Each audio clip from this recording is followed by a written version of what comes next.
tal? Muy buenos días a todos. Gracias por sumarse una vez más a nuestro Comité de Inteligencia Fiscal. En esta ocasión, en septiembre, con un tema bastante importante, el paquete económico 2026 y propuestas de reforma en materia fiscal y, muy importante también, en materia aduanera.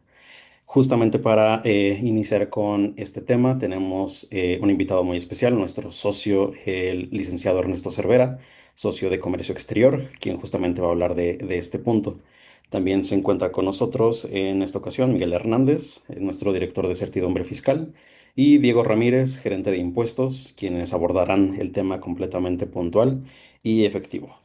Me permito también dejarles habilitados en breve las herramientas para que puedan interactuar con nosotros, tanto en la parte del chat, la sección de preguntas y respuestas, e igualmente si gustan levantar la mano para que les brindemos oportunidad de hablar en directo, les activamos el audio.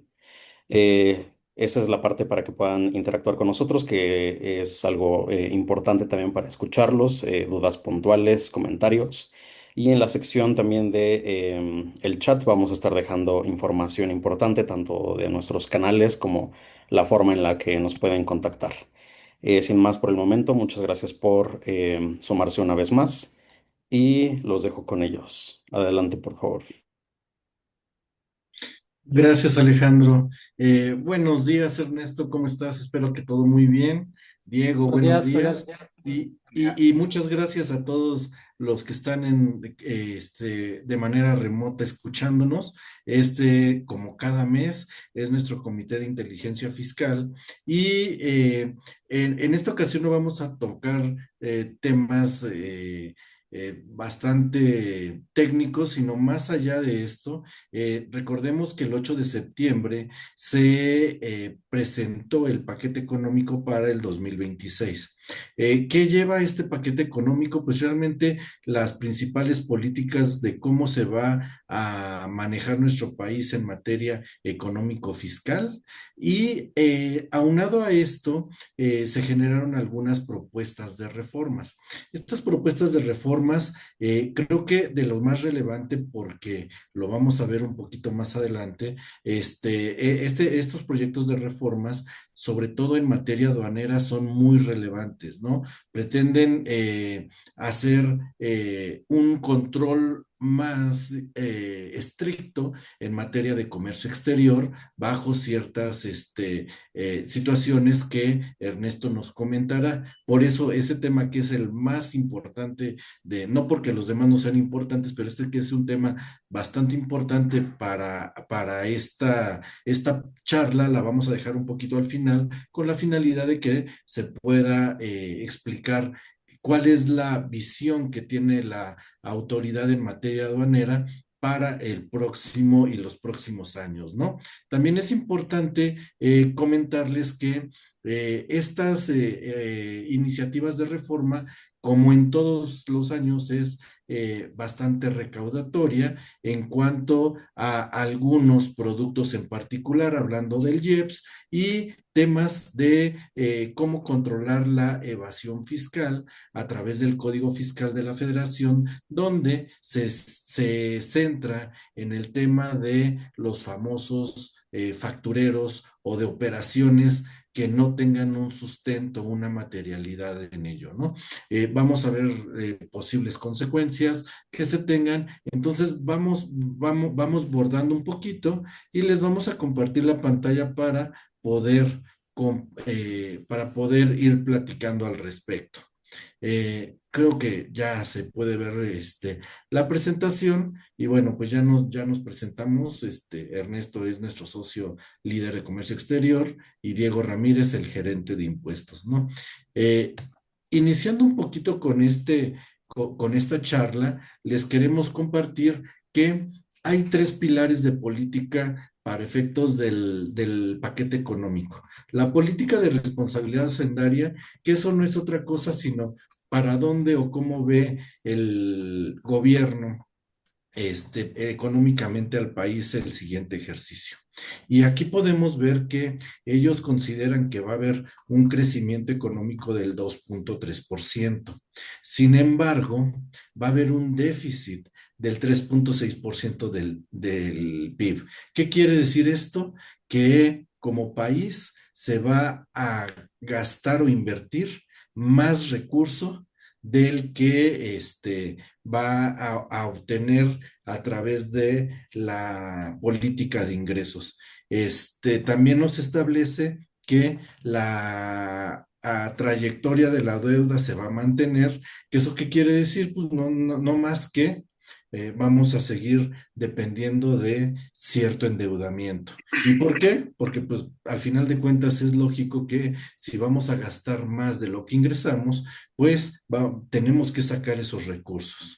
Eso es lo que establece la política de responsabilidad hacendaria y posteriormente vienen dos políticas adicionales. La política de ingresos, que en esta ocasión y en este año consideran que van a haber ingresos totales por 10,2 billones de pesos y recordemos que muchos de estos ingresos antes eran exclusivamente petroleros o mayormente petroleros.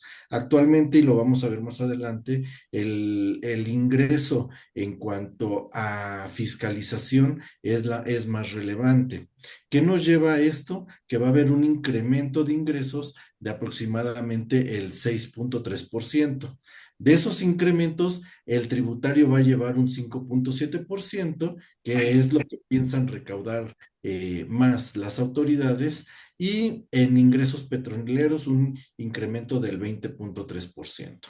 Eso en cuanto al tema de los ingresos y en el tema de los gastos, pues aquí vamos a identificar que el gobierno va a priorizar la inversión social.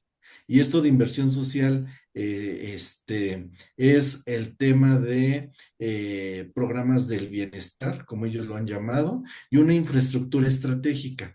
Esto de este tema de infraestructura viene muy ligado a los polos de desarrollo, a la parte del Istmo de Tehuantepec, que es la conexión entre el Pacífico y el Golfo, y también temas de trenes.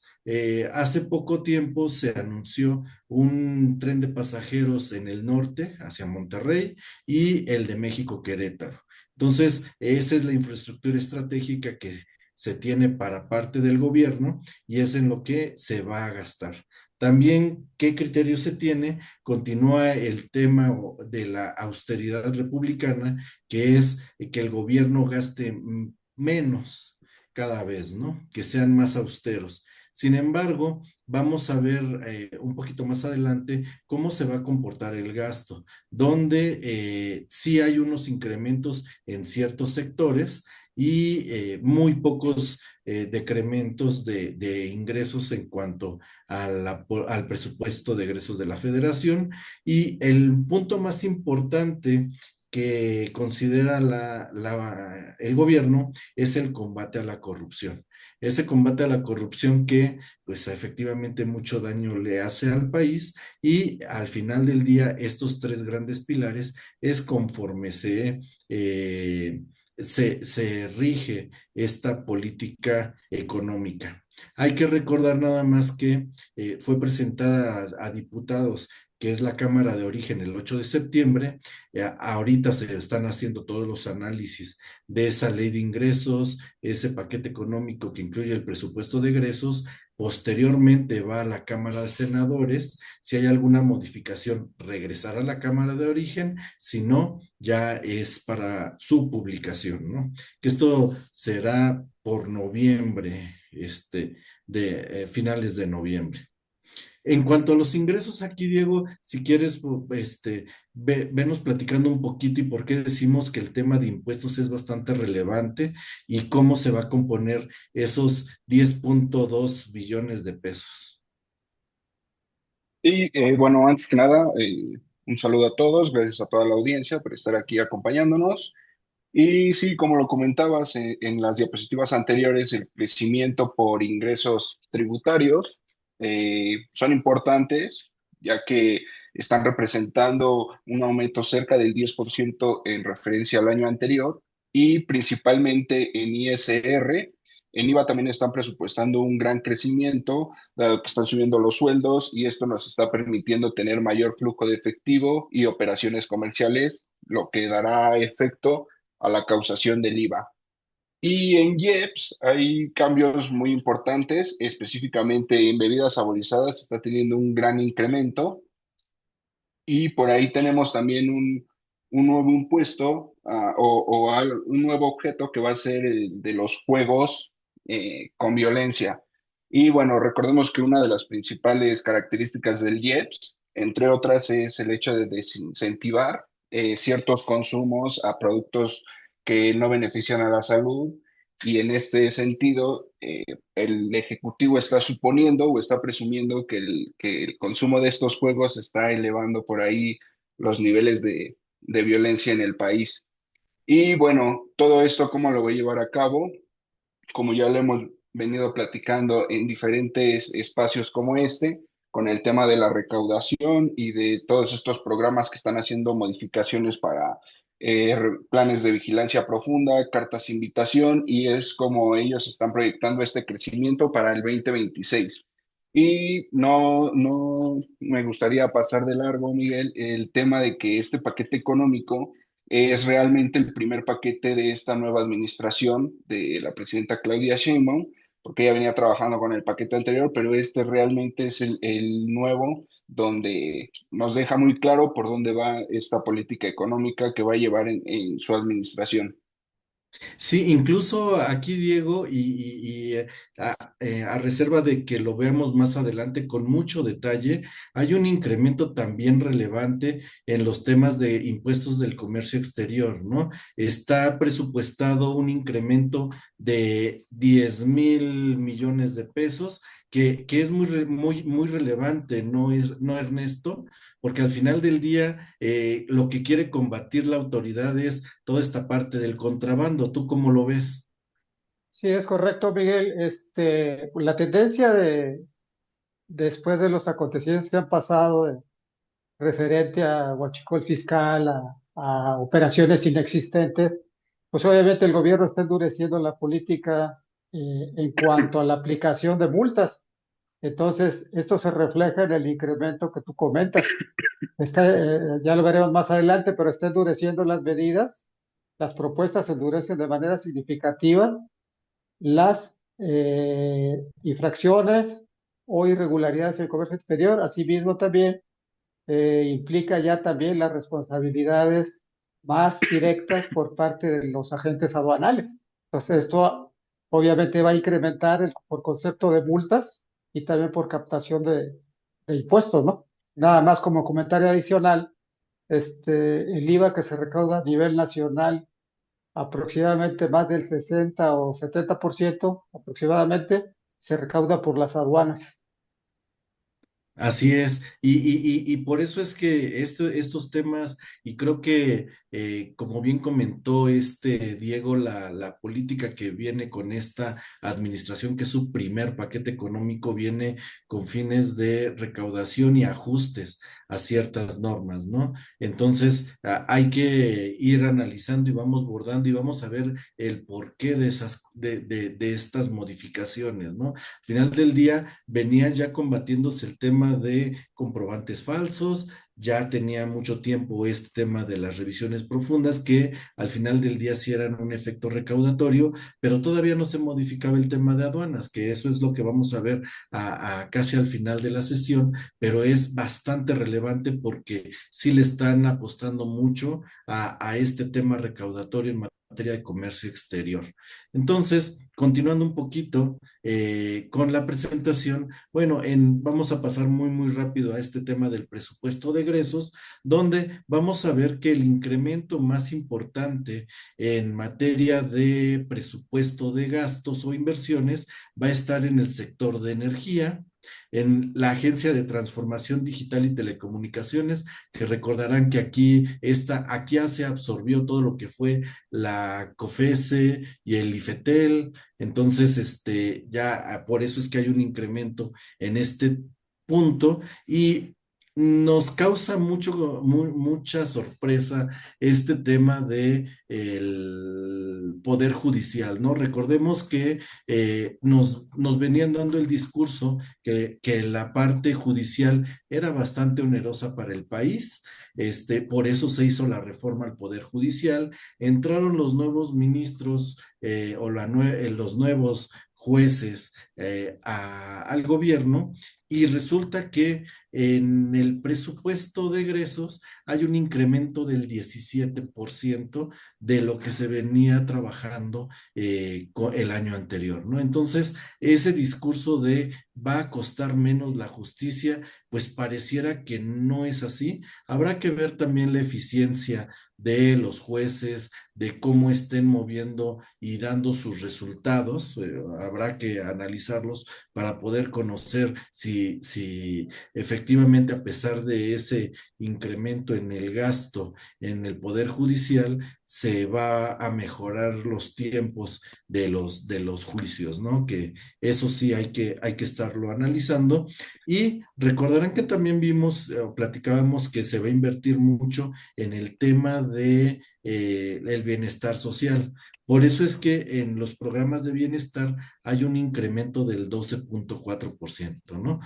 Son todos los apoyos que da el gobierno a ciertos sectores que considera vulnerables y pues esos son los muy grandes incrementos en el presupuesto de egresos de la federación.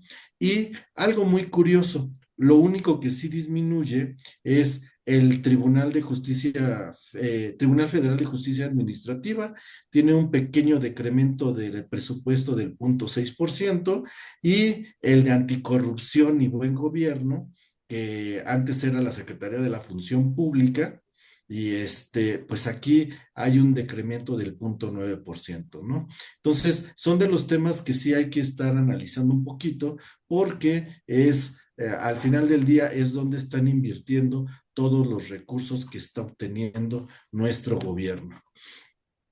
Y en la tasa de recargos, ¿qué me comentas, Diego? Bien, en la tasa de recargos hay una iniciativa para proponer un cambio significativo, ya que la actual tasa vigente es del 1,47% y en la iniciativa se propone un aumento del 0,60%, pasando esto a 2,07%.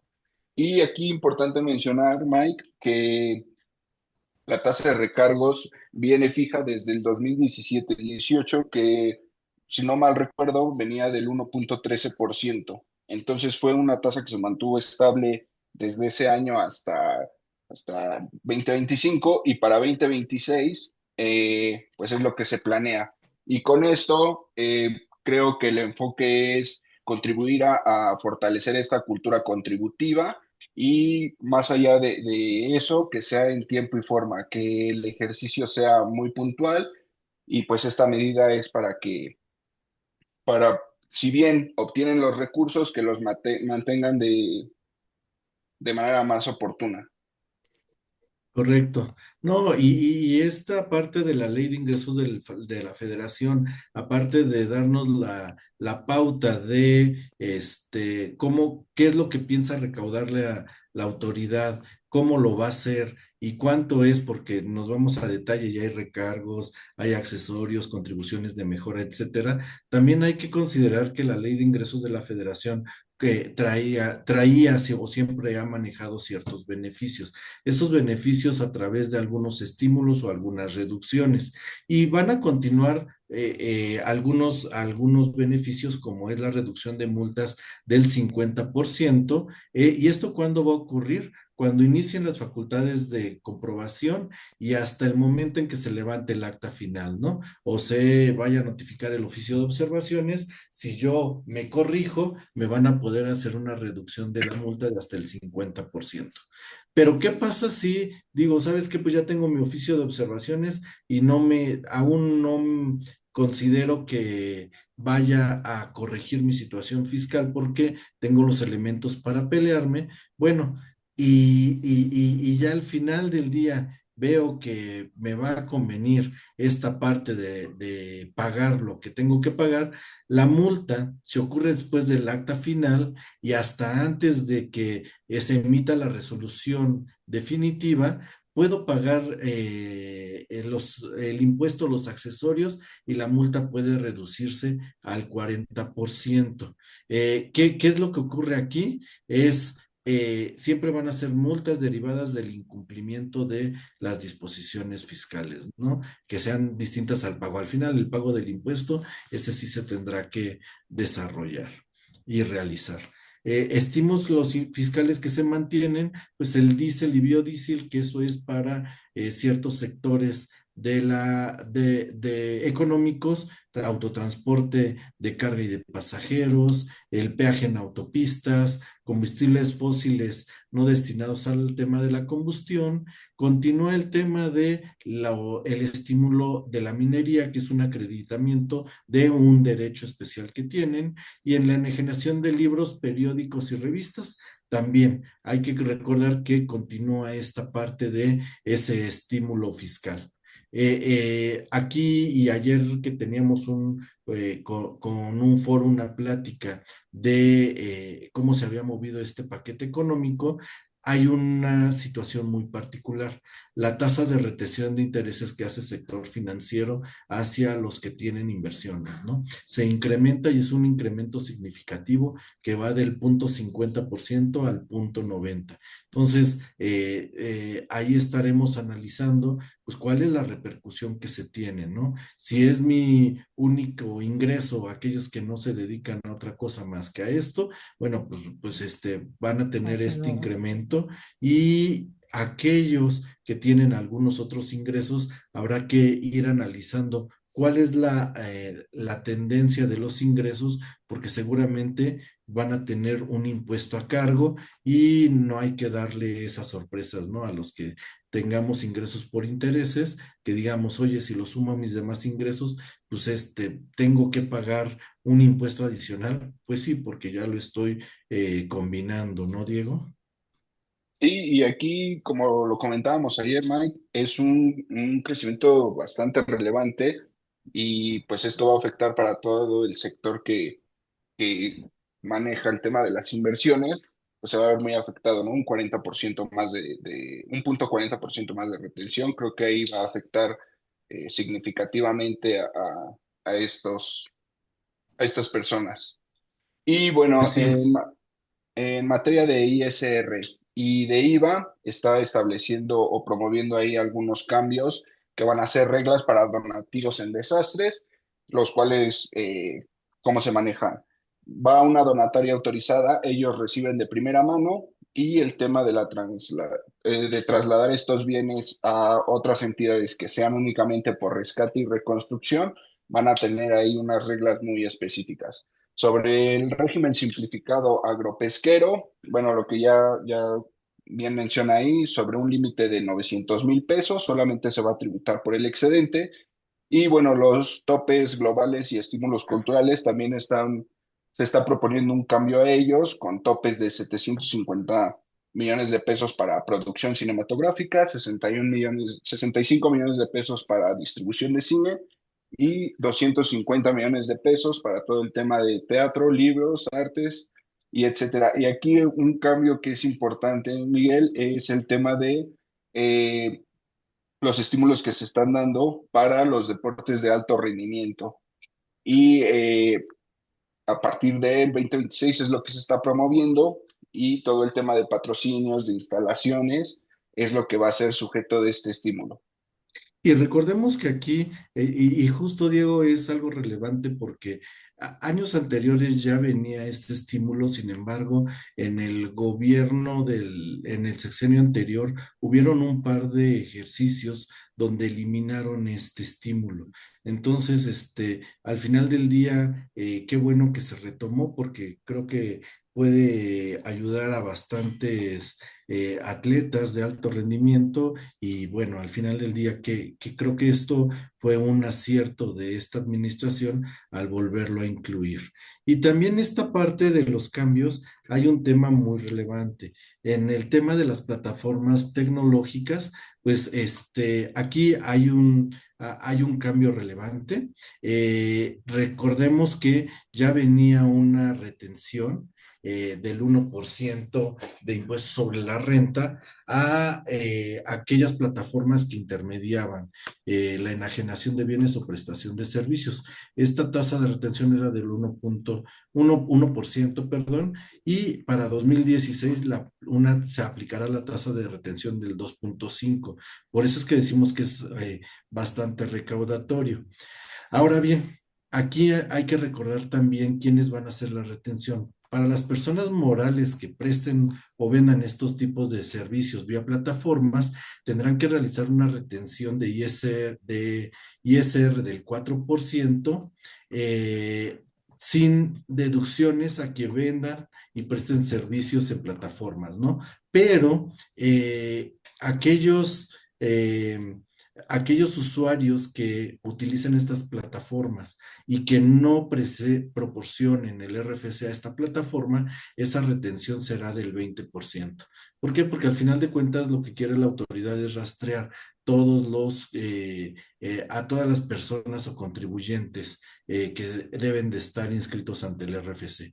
Y en materia de IVA, perdón, sí obligan a las personas morales a retener un 50% de este impuesto si les proveen el RFC estos usuarios que utilizan las plataformas, y el 100%, o sea, la totalidad del IVA aquellos que no contengan o no proporcionen ese registro, el RFC, ¿no? Al final del día, también todo lo que son no residentes sin establecimiento permanente, que son los ingresos de residentes del extranjero, se les aplicará la retención del 100%, y lo mismo a los oferentes que depositen en el extranjero, también se les hará la retención de este 100%. En el tema de los libros sin valor por deterioro, sí se permite una deducción de aquellos libros que perdieron su valor, pero solo es si antes de que se destruyan, estos se ofrecieron en donación a ciertas instituciones que tengan permisos, autorización para recibir donativos a instituciones educativas, culturales o bibliotecas, ¿no? Entonces hay que ver que sí tenemos que revisar todos los procedimientos para poder llevar a cabo esta deducción. Y por último, viene el tema de las figuras jurídicas de transparencia y una transparencia fiscal, y hay en el artículo 105 de la ley, bueno, ya va a regular el tratamiento, ya regula el tratamiento fiscal de estas, ¿no? Y se crean situaciones particulares y complementarias. Eh, ¿Qué me puedes decir de esta parte de la regularización de créditos fiscales, Diego? Bueno, que esta iniciativa está contemplando otorgar un estímulo a contribuyentes con ingresos menores a 300 millones para regularizarse en este tema de créditos fiscales, siempre que no sean mayores a 300 en los ejercicios anteriores. Y bueno, ¿cuáles van a estar excluidos? Los que ya recibieron algún beneficio parecido en condonaciones masivas anulados en 2019, si ya tienen algún estímulo que viene en el 34º de la Ley de Ingresos y que ya hayan tenido una sentencia condonatoria firme, o bien que pertenezcan a listas del 69B, estas famosas listas negras, ellos no van a poder ser sujetos a este estímulo, ¿no? No van a poder gozar del beneficio. Exacto, y hay que recordar que al final del día es la reducción al 100% de la multa, ¿no? También, ¿qué te establece? Que solamente sean aquellos adeudos de 2024 y anteriores, no aplica así para 2025, y esto también aplicará esto aplica también cuando tengamos ya a la autoridad revisando, ¿no? Cuando ya estén ejerciendo sus facultades de comprobación. Y algo bien relevante, y esto sí es un tema, ¿no? Si ya tenemos un crédito firme y nos estamos peleando, puedo acogerme a este beneficio siempre y cuando me desista de los medios de defensa interpuestos. Entonces, hay que considerar que sí tenemos que cumplir ciertos requisitos para poder aplicar este estímulo.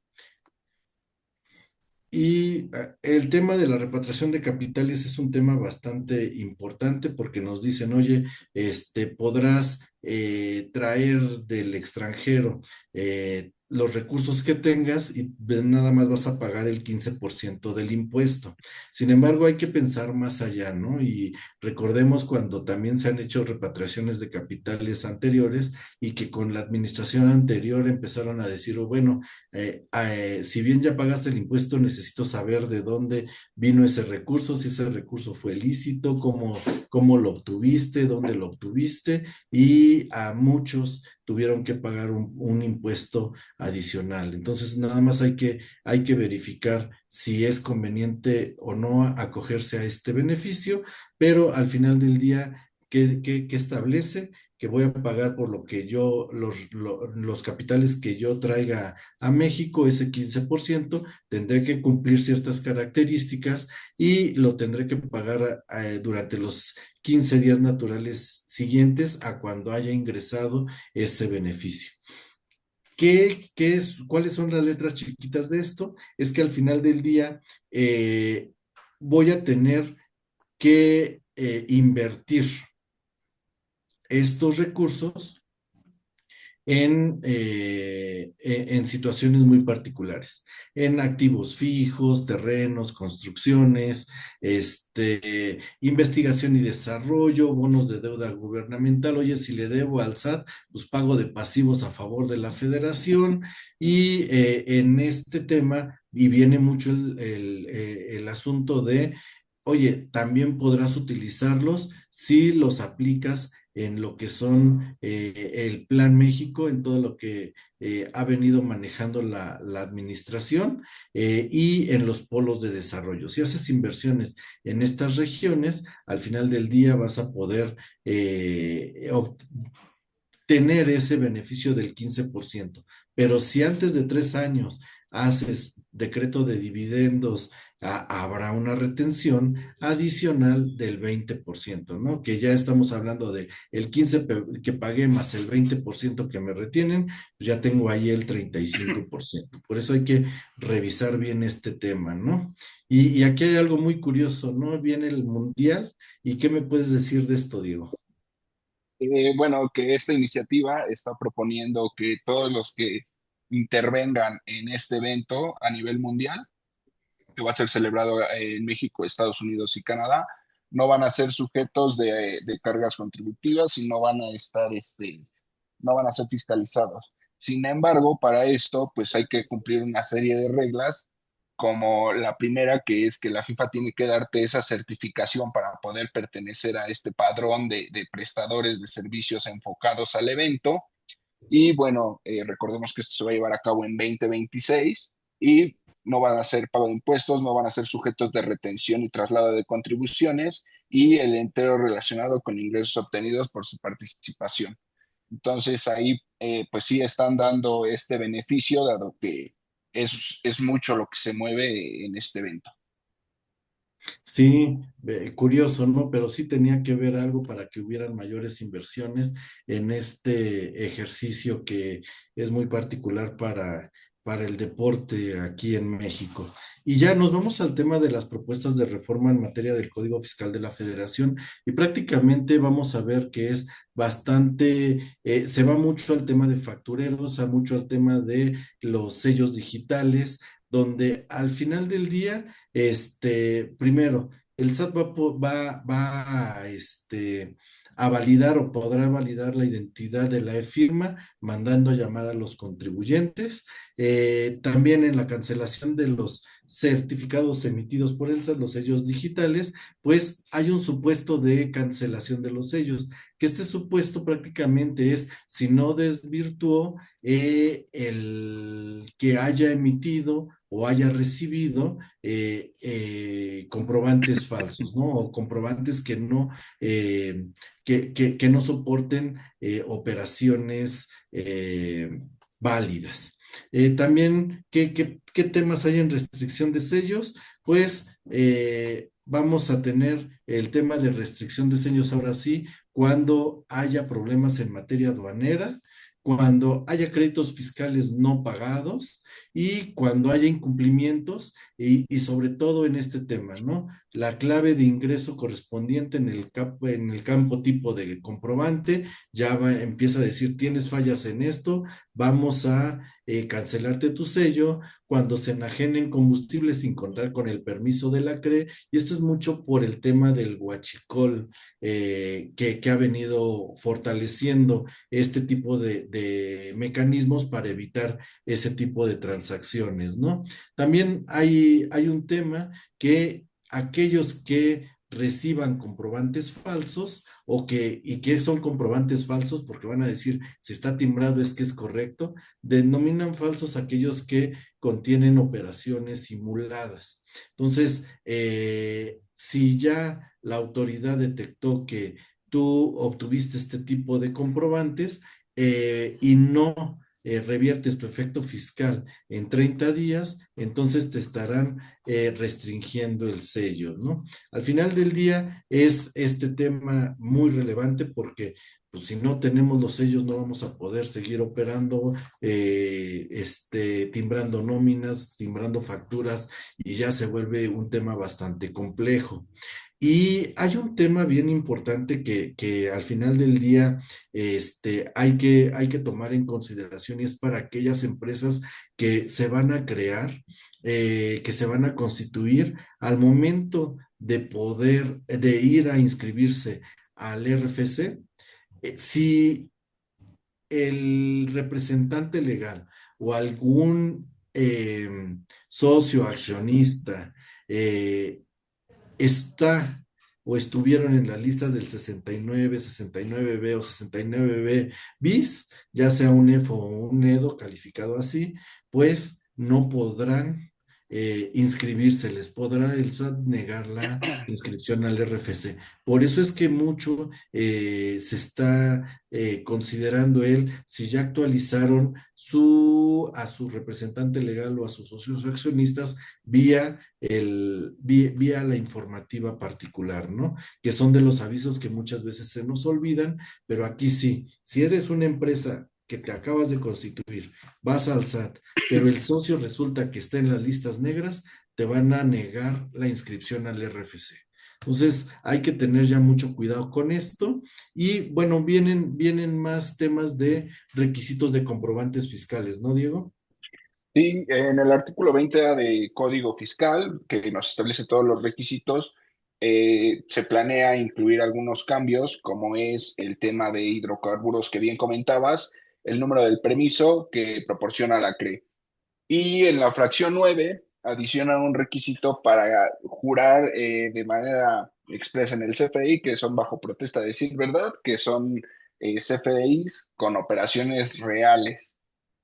Y uno muy importante es que va a ampliar el tema del plazo de cancelación de CFDIs ahora desde el código, desde este ordenamiento y no desde resolución miscelánea fiscal. ¿Por qué? Porque esta regla nos la proporcionaban a nivel de la resolución miscelánea y ahora ya la están escalando al código para que quede muy claro que va a ser hasta que se presente la declaración anual. Entonces, a mes vencido, a ejercicio vencido entre enero y marzo, vamos a tener ahí la facultad que ya teníamos por resolución de poder cancelar los comprobantes fiscales.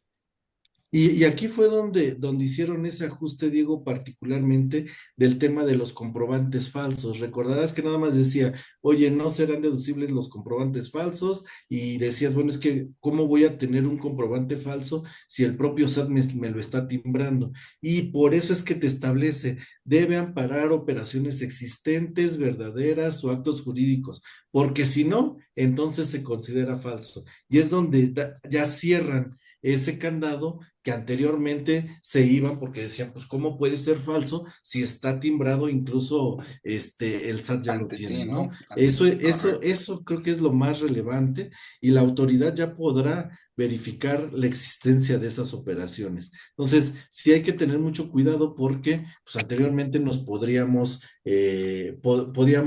allí interpretar algo distinto. Y también aquí en el tema de facultades de comprobación, la verdad es que ya te establece que la autoridad va a revisar este tema de los comprobantes falsos, que ya lo explicamos, la materialidad a través de materiales gráficos, ¿qué quiere decir? Videos, fotografías o cualquier situación que pueda confirmar que la operación fue real. Y también aquí algo muy curioso, se tendrá que informar a los órganos de dirección de la compañía sobre la última acta final o el oficio de observaciones o la resolución provisional cuando esto ocurra. Es decir, ya tengo mi acta final, tengo la obligación de avisarle a los órganos de dirección, sabes que ocurrió esto y eso cómo se tendrá que informar, pues se tendrá que ver como anteriormente y como ya se hace en el tema de las actas de asamblea de cierre de ejercicio, donde tú apruebas los estados financieros o la asamblea de accionistas aprueba estados financieros y viene la situación fiscal, pues tendría que ser algo similar, ¿no?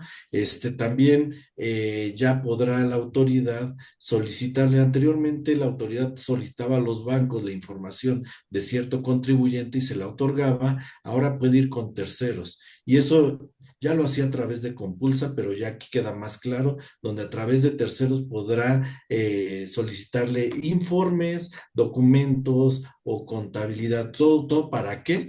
Para efectos de revisar si la operación fue real, ¿no? Si ese cliente que te contrató, si te entregó el entregable o valga la redundancia, pero ya va a poder la autoridad solicitarle a esos terceros información para efectos de comprobar de realizar sus facultades de comprobación, ¿no? Y también aquí, puede, eso es algo muy curioso, pero la autoridad ya va a poder cancelar el sello digital si hace una visita de verificación, no te encuentra, la autoridad va a poder decir, en este momento te cancelo los sellos. Entonces hay que estar atentos cuando tengamos una verificación de las autoridades con la finalidad de que podamos continuar con el sello vigente, porque si no, si dicen, no sabes qué es que no conozco esta empresa o está en un edificio y el portero dice, pues es que no sé, y te encuentran como no localizado, en ese momento te podrán estar cancelando, suspendiendo los sellos, ¿no? Y vas a tener que hacer todo el trámite para poder renovar o reutilizar esos sellos, ¿no? Reactivar los Reactivar sellos. los sellos, ¿no? Y aquí Es y aquí muy importante, Miguel, el tema de que no solo limita el domicilio fiscal, también está facultando a la autoridad para que sea a nivel de sucursal o filial. Entonces ahí atentos con las aperturas de establecimiento que en efecto esté prestando el servicio, porque en cuanto no, da aviso inmediato y se suspenden sellos. Sí, justo. Y también con estos temas, hay otra modificación relevante en el tema del dictamen fiscal, donde anteriormente y en la última reforma, donde decían que el contador público tenía que reportar delitos fiscales y decía, yo no puedo tipificar un delito fiscal. Entonces, ahora, ¿qué pide la autoridad? Solo debe de informar al SAT en el dictamen fiscal sobre los incumplimientos que haya tenido en materia fiscal o aduanera. Entonces, y que se hayan detectado durante el proceso de revisión y en el dictamen, se tendrá que informar. Ya no te dice delitos fiscales porque era algo que el contador pues no podría tipificar. Entonces, hay que estar muy atentos de esto. También ya te establece que puede haber una infracción a aquellos que te soliciten la cédula o constancia de situación fiscal para emitirte un CFDI, ¿no? Con que tú le des el RFC, debería de expedírtelo pero sí hay un tema relevante.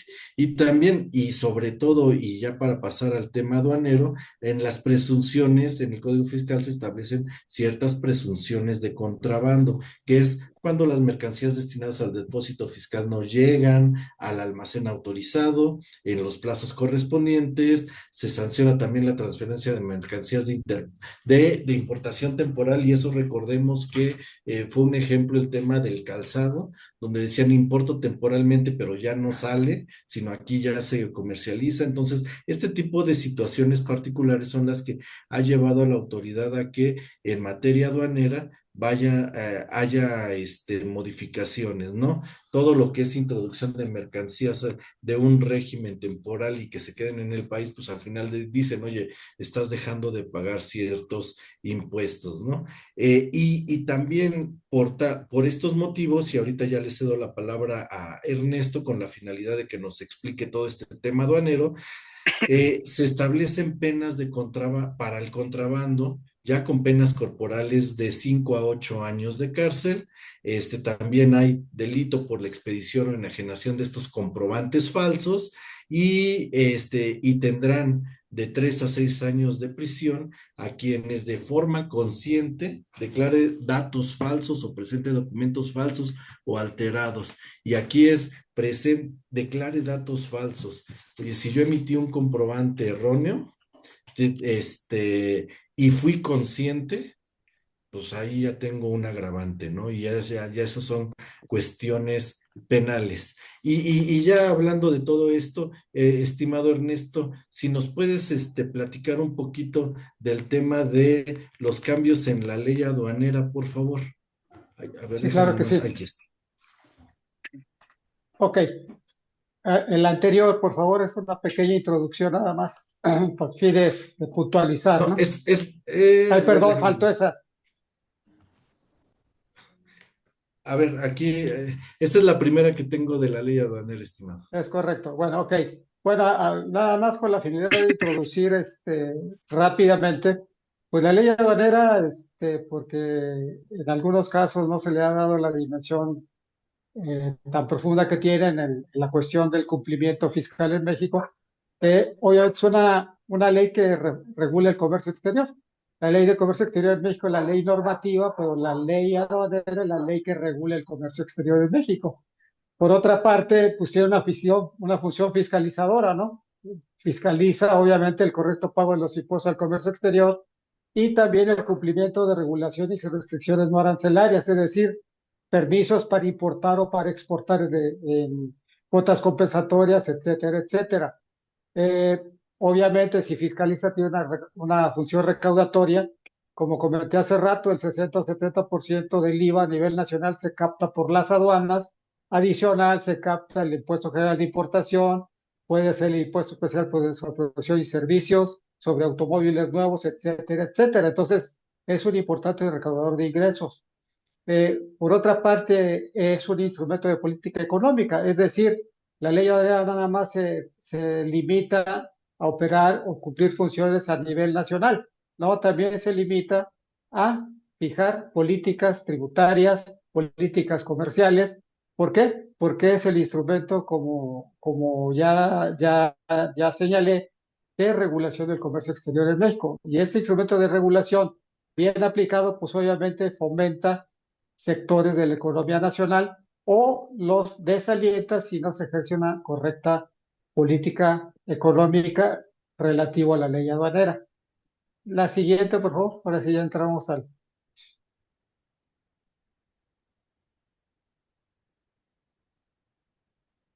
Bueno, dentro de las principales reformas a la ley, lo que ya se mencionó en el último comentario respecto a la propuesta del Código Fiscal. Obviamente se va a incrementar la verificación de operaciones de comercio exterior para empresas IMEX, tanto documental como en la materialidad. ¿A qué se refiere materialidad? Pues que efectivamente se esté realizando, ¿no? Esta propuesta de reforma se da a partir de que algunas empresas IMEX o varias empresas IMEX se dedicaban o se pueden dedicar a hacer operaciones simuladas de importación temporal para tener el beneficio de no pagar los impuestos al comercio exterior, principalmente el IVA, ¿no? Entonces, ¿qué va a hacer las empresas? Pues obviamente a raíz de que el SAT verificó que había empresas que hacían tienen ese tipo de efectos o tenían, pues canceló un número, creo, importante, y también a raíz de esto, pues esta propuesta va encaminada a eso, ¿no? La otra parte de esta propuesta de empresas IMSEX, la que también se mencionó, es que efectivamente se realicen las transferencias de mercancías importadas temporalmente mediante operaciones virtuales, es decir, transferencias entre empresa IMEX con IMEX o de proveedor nacional con una empresa IMEX, ¿sí? Entonces, ¿por qué? Porque también el SAT detectó que había operaciones simuladas de transferencia para gozar de los beneficios fiscales, ¿sí? Que hace también, pues que adicional a otra integración que se va a ver más adelante de la manifestación de valor electrónica, ya exige que en el expediente electrónico se adjunte toda la documentación inherente a este tipo de transferencias, ¿sí? Es decir, principalmente los dos puntos anteriores van encaminados a las empresas IMEX que simulan operaciones de importación temporal, ya sea proveniente del extranjero o mediante importaciones temporales a través de transferencias ya en territorio nacional, ¿no? Entonces, esto se ha incrementado. Yo pienso que el porcentaje de que se apliquen es alto por las razones anteriores, ¿no? ¿Por qué? Porque también a fines del año pasado se implementó el control remoto o el acceso remoto del SAT a las empresas IMEX a su control de inventarios, es decir, a su anexo 24, que le permite ver con 48 horas posteriores a la última operación de qué manera tiene el control de inventario de las importaciones temporales, los retornos, los controles y reportes requeridos, ¿no? Entonces, ¿qué va a hacer? Pues adicional a lo anterior, pues a esta disposición que ya está vigente, pues va a fiscalizar más, ¿no? Va a ser más, probablemente no de 48 horas, no de 24 horas para que estén regularizados, ¿no? Entonces, como consecuencia de esta disposición, hay empresas que tienen proceso de suspensión, otras de cancelación, por haber o no haber informado el password y el usuario para que entrara personal del SAT a sus inventarios, o bien lo presentó con información errónea, ¿no? Entonces, actualmente sí hay suspensiones, inclusive cancelaciones por no haber cumplido con esta obligación. Por otra parte, el incremento de la fiscalización de recintos fiscales, fiscalizados y estratégicos, es decir, recintos fiscales que pertenecen a la autoridad, fiscalizados que son concesiones a particulares, y los que manejan un recinto fiscalizado estratégico, que son concesionados a particulares que le permiten almacenar mercancía para efecto de, obviamente, de importar o exportar las mercancías. Entonces, ¿qué pasa con esta situación? También un poquito de lo anterior. Estos recintos, pues hay veces que simulan o no existen controles electrónicos, ¿no? De control de inventarios, de videovigilancia, seguridad, trazabilidad y monitoreo en tiempo real, ¿no? Entonces, probablemente se den, o más bien dicho, estén, pero no con la profundidad que la propuesta está señalando. Es decir, en tiempo real, yo voy a vigilar, ver la vigilancia si efectivamente esta mercancía está en estos depósitos o no. Inclusive cuando entren o salgan de estos recintos, ¿no? Es decir, se incrementa obviamente la fiscalización de manera electrónica en este punto, ¿no? Aquí lo que se comentó, los plazos de permanencia en el régimen de depósito fiscal. Este régimen de depósito fiscal es a través de almacenes nacionales de depósito, y en el cual se permite que una mercancía se importe y se destine a este depósito fiscal, pero que no se paguen los impuestos al comercio exterior al ingreso, sino en la medida en que ya ingresados al depósito se vayan pagando mediante extracciones, ya sea parcial o totalmente, el embarque en este caso que se haya destinado a este régimen. Pero también la autoridad detectó que no arriban en el plazo autorizado. Entonces, la propuesta es que en un plazo máximo de 20 días naturales arriben a estas bodegas o depósitos, y si no arriban en este caso y no se puede justificar por caso fortuito de fuerza mayor, pues entonces que inmediatamente se realice el cambio de régimen de mercancía a importación definitiva. Es decir, si se da esta situación, el beneficio fiscal de no pagar los impuestos al comercio exterior, al ingreso, sino mediante extracciones periódicas, pues se pierde. ¿Por qué? Porque se tendrá que recurrir, o el SAT está señalando que deberán de pagarse los impuestos y se pierde el beneficio de financiamiento de este régimen aduanero. ¿Sí? Eh, en la parte cuarta, cancelación del registro de empresas certificadas, es en el RECE que le llaman, las IMEX certificadas y BAYEPS, la operador económico autorizado, el socio comercial y comercializadora, que son las diferentes registros de empresas certificadas. ¿Sí? Entonces, cualquiera de ellas que tenga, eh, que haya cometido delitos fiscales o infracciones con la entrada o salida de mercancías, pues se va a cancelar. ¿Sí? Es decir, aquí se cancelan, pues, pero adicional a la cancelación, ya no se les va a permitir solicitar nuevamente el registro, ¿no? Es decir, entraste en un delito fiscal y por lo tanto, pues ya estás borrado de este beneficio como empresa certificada, ¿no? Lo que comentaba hace rato, se van a implementar sistemas tecnológicos integrales para el control y vigilancia de mercancías en tiempo real. Aquí me atrevo a opinar que el SAT verá, o observará o verificará y fiscalizará almacenes o empresas que ellos consideren que es necesario checarlas o estarlas verificando en tiempo real, ¿no? Por otra parte, el incremento en la fiscalización del transporte de mercancías. Aquí el lunes se publicó un acuerdo entre la Secretaría de Marina, perdón, la Secretaría de Comunicaciones y el SAT, donde va a haber un intercambio de información para efecto de verificar que todos los FDI cuenten con el complemento carta aporte. ¿Sí? Es decir, va a verificar en todo momento, aparte de la verificación física que realice el ejército, la marina, etcétera, etcétera, va a verificar que se cuente el comprobante fiscal con el complemento carta aporte. ¿Sí? En caso de no cumplirse, pues obviamente se procede al embargo de la mercancía, ¿no? Entonces aquí no nada más es el SAT, sino es la Secretaría de Marina más la Secretaría de Comunicaciones y Transportes, que en corresponsabilidad van a poder verificar este tipo de traslados y los expedientes correspondientes, ¿no? Por otra parte, se incrementa o se pretende incrementar la integración de los expedientes electrónicos de comercio exterior.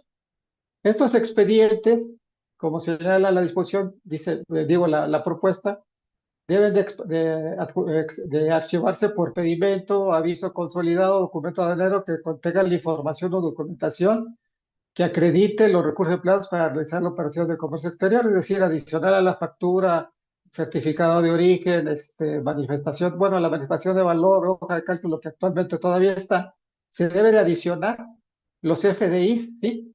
Referente a transferencias electrónicas conjuntamente con los gastos de transporte. Estos últimos dos elementos, que se refiere a transferencias electrónicas y gastos de transporte, etcétera, entre otros, están ligados a la entrada en vigor el 9 de diciembre de la manifestación de valor electrónica.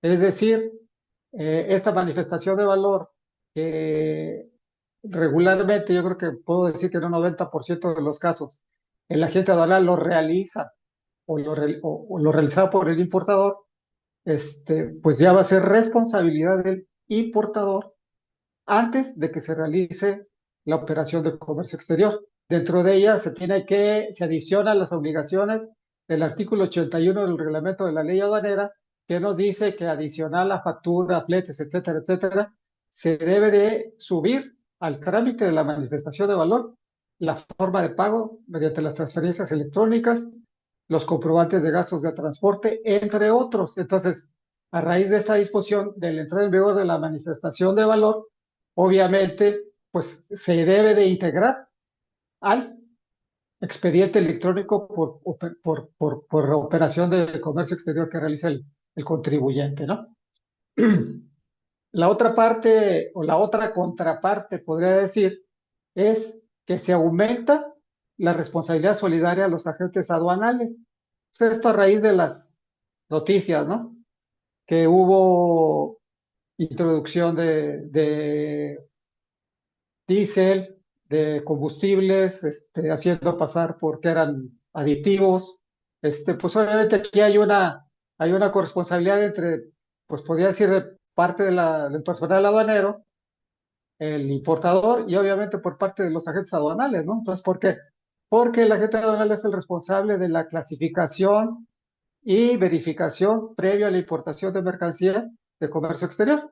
Pero esta situación se presentó porque el agente aduanal, con la manifestación de valor, con la ya no emisión de una carta de instrucciones, que solamente se remite al encargo conferido la página del SAT, que tiene que hacer este trámite el importador o el contribuyente, se remite o le quitó la responsabilidad solidaria en este sentido.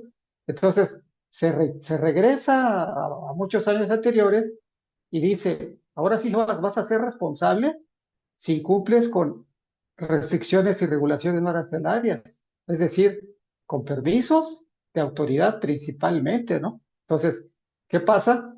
Que se regresa dentro de los actores de una operación de comercio exterior, pues se hace equitativa ya la responsabilidad entre el contribuyente y el agente aduanal, ¿sí? Entonces, aquí le va a permitir a la autoridad, pues obviamente, un mayor margen de recaudación, ¿no? ¿Por qué? Porque son más las situaciones que se presentan por no tener una responsabilidad solidaria correcta que la que debe de existir, ¿no? Aquí lo que se comentó que es similar, ¿no? Se aumenta la corresponsabilidad con las empresas importadoras y exportadoras que van a implicar consecuencias legales, ¿no? ¿Qué va a hacer? Debe de brindar un servicio más integral a su cliente en este caso, a través de una mayor corresponsabilidad. ¿Por qué? Pues por el incremento de la responsabilidad solidaria básicamente, ¿no? Ese sería el punto. Aquí hay una propuesta que se me hace para efectos recaudatorios y efectos de cumplimiento, pues seria. Dice, el monto mínimo de las multas que se harán acreedores los infractores de disposiciones aduaneras aumentará del 70 al 250% del valor de las comerciales de las mercancías, perdón, cuando su importación y exportación se encuentre prohibida. Es decir, hay mercancías, la tarifa del impuesto general de importación y exportación, pues obviamente que son prohibidas, ¿no? Pero el incremento pues es alto para este tipo de operaciones si las pretenden hacer.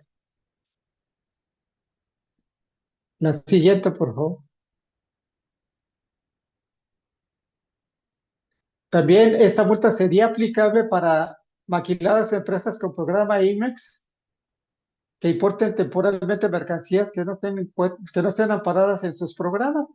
Es decir, si no están expresamente declaradas y autorizadas en el programa respectivo y se hacen importaciones temporales, pues adicional a otro tipo de multas, se van a hacer acreedores a esta multa del 70 al 250%, ¿no?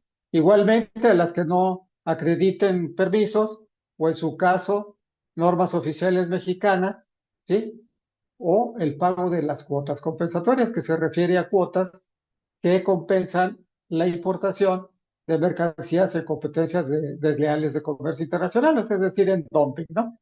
Y ya dentro de las principales reformas de ley hay otras un poquito más, no tan relevantes que yo considero. Es el incremento de la fiscalización de importaciones con trato arancelario preferencial al amparo de tratados y acuerdos comerciales. Es decir, hay veces que se importan mercancías y el certificado de origen no está completamente requisitado, etcétera, ese tipo de situaciones, y por lo tanto va a ser más fiscalizador el SAT respecto a este tipo de importaciones, que si no cumplen con el trato arancelario preferencial mediante certificados de origen, pues obviamente se hace acreedor al pago real sin preferencia arancelaria de las mercancías que se van a importar temporalmente, ¿no? Entonces, serían las principales reformas a la ley aduanera. Muchas gracias, Ernesto, por este análisis y como les comentamos, ¿no? Al final de cuentas es cómo la autoridad piensa recaudar más, no incrementó impuestos, realmente no generó nuevos, sino simple y sencillamente está haciendo lo que está haciendo es ajustar las tuercas, ¿no? Ver de qué forma a los contribuyentes que se querían salir de un lado o querían considerar otras situaciones, pues ajustarlas a lo que debe de ser, ¿no? Por eso todo este tema de comercio exterior es muy relevante, hay que cuidarlo muchísimo, estamos a sus órdenes para cualquier situación que se tenga, pero justo esta reforma a las aduanas, pues resulta bastante relevante, ¿no? Por lo que conlleva y aunado con lo que en el código se estableció como delitos de contrabando, pues hay que tener mucho cuidado, ¿no? Estamos llegando al final de nuestra sesión, ya vamos 8 minutos adicionales. Vimos algunas preguntas en el chat, nos comunicaremos para tales efectos con ustedes y les agradecemos de verdad el que nos hayan acompañado a este Comité de Inteligencia Fiscal. Esperemos que este tema haya sido de su interés. Creo que es muy relevante ver cómo pinta México para el 2026 y cualquier situación, cualquier comentario, está nuestro correo electrónico que es dn@bhrmx.com, están nuestras líneas de contacto que estamos a través de WhatsApp, LinkedIn y de todas las demás redes sociales. Y no, sin más preámbulo, agradecemos mucho y nos vemos en el siguiente CIF para tratar algunos temas que sean de su interés. Muchísimas gracias, Ernesto. Muchísimas gracias, Diego, Alejandro. Fue un gusto estar con ustedes y compartiendo este escenario aquí. Muchas gracias a todos. Hasta luego. Muchas gracias a todos por su asistencia. Hasta luego. Gracias.